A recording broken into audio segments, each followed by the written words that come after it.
Hi everyone, welcome to the video of explaining what the hell am I doing out here in this field.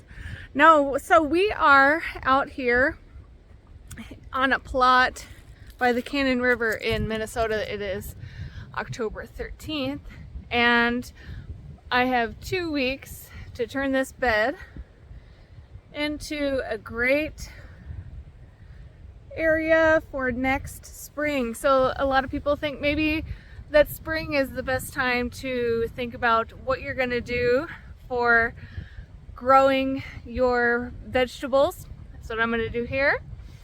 But fall is a wonderful time to start. So follow along. I'm going to give you the breakdown of how much time it took me to do every task, what the task was, why I'm doing that task, and see if we can do this within the next 2 weeks. Alright, so I've got my bow rake here, and this field was covered with black tarps from May until 2 weeks ago, so mid-May to middle of October. And as you can see, there's almost no weedage except for the beloved let's see if we can find some quackgrass. So the beloved quackgrass has decided to come back. Yes,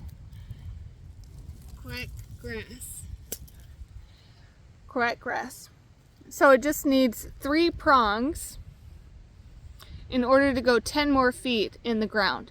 So what I'm going to do is cut off the area around the perimeter.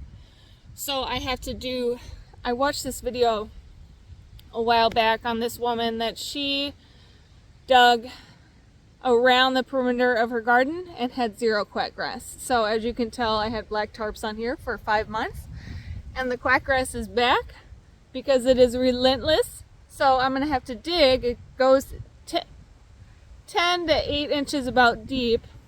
So I'm going to have to dig around the perimeter 10 to 8 inches. I'm going to do 10, maybe 12, just to make sure, because we don't want any quackgrass in here.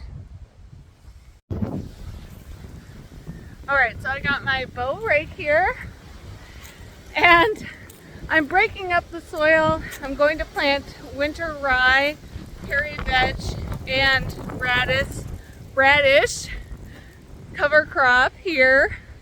Part of it is going to be that mixture. It's organic seed from Albert Lee Seeds, and part of the area is going to be covered with cardboard, and then I am going to plant some garlic. So I will also share that calculation of how much garlic projected yield I will get from the amount of garlic that I am getting. Where it's kind of hard to dig in the soil, so I'm breaking it up with the bow rake, and I will give y'all a show here and show you exactly what I'm doing. I'm going to try and level it out here with the bow rake as well, and then do some seeding of the hairy veg and now I'm losing it. The other mixtures, the radish and the winter rye. Okay. Let's see. There we go.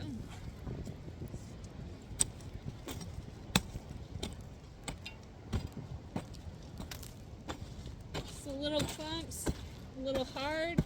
I want to break up the hard soil. And then I'll go in and I'll smooth out, and then I'll seed and I'll go back and I'll rake over like that.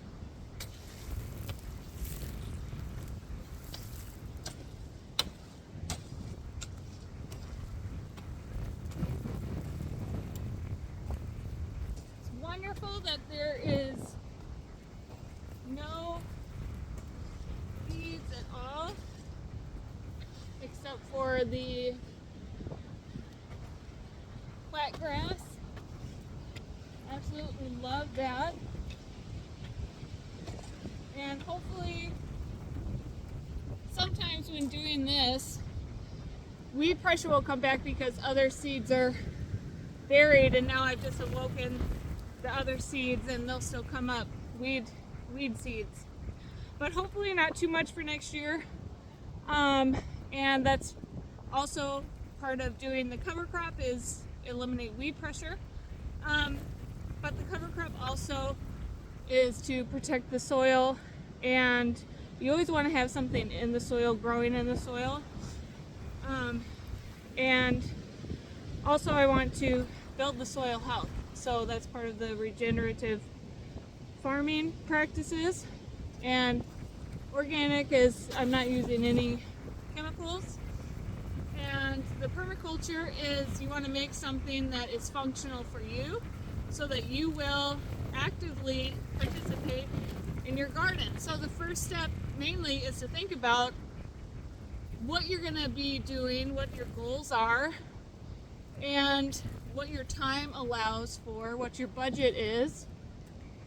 But also you want to think about having your space be long-term. So anything that you think you might do, make it more of a long-term strategy. So that's why people do like permanent beds. Like, I want this to be a permanent area, and the beds are not going to be moving around. I will move around cover crop in different beds, but as far as the structure goes, and I'll show you the diagram of what I've come up with, this will not be beds over here, then the beds will be over here, and then, you know, right? So that you can have a garden that is fully functional, regenerative, organic, and year by year it actually becomes easier because you're taking care of it so well, and it becomes fully functional in terms of that you do the process once and you figure out the layout and what you want out of your garden, and year after year it actually becomes easier and easier. So let's get, I'll keep going on this field here and show you the results. All right, y'all, so I finished the breaking up of the soil because it could become so rough that I had to do that in order to be able to make sure that the cover crop seeded. And so that took an hour and a half. Slopes a little bit down, slopes a little bit, and so wanted to even some parts out. It had been covered with tarps all season, and I have covered things with tarps all season before and it hasn't been compacted, but I think this is compacted because of it being in a flood earlier and being in 3 feet of water, and so that just made it a little bit harder. Definitely in some areas when I was breaking it up, it was hard to break up. If you really work in your whole field before you actually work in your field, if that makes sense, like as I was breaking it up, I noticed the parts that were going to be harder to grow in, or that maybe needed more nutrients, that's going to be a little more focused, and oh, that's going to be you know, maybe not a great spot to grow root crops in that harder area. Maybe I'm going to have to grow some shallow crops in that area where it's harder. And so after this, I'm going to map out. In some other areas it was really soft, so that also, I'm glad I did it because now I understand the soil better. You know, working your soil, you understand it. Then the next step is take the notes. Also, remember to take notes about what you did. Learn, like afterwards, I have to write things down. I have to write things as I go. Anyways, notes are always good. Understanding the soil, a must. And after I'm flagged the sections, then I know what area I'm going to put the cardboard down. And then the leftover portion is going to be the cover crop. Because I wanted to do the cardboard, I don't want to cover crop the whole area and then put cardboard on top, right? That would be a waste of seed. So I'm going to use the measuring tape, mark off the areas where the different beds are, where the walking paths will be, and then I will know where to put the cardboard and where to seed. And I'm going to time this as well.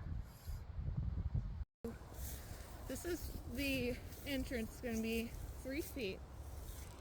So measured that out from end to end after I measured the whole area, and the whole area is actually 90 by 29 by 89 by 29. I had to rethink that, yes. So the walking paths, I wanted to measure where those would be. I did calculations, I'll share that.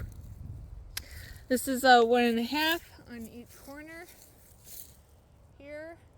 And then you see the walking path, so this is going to be a bed here.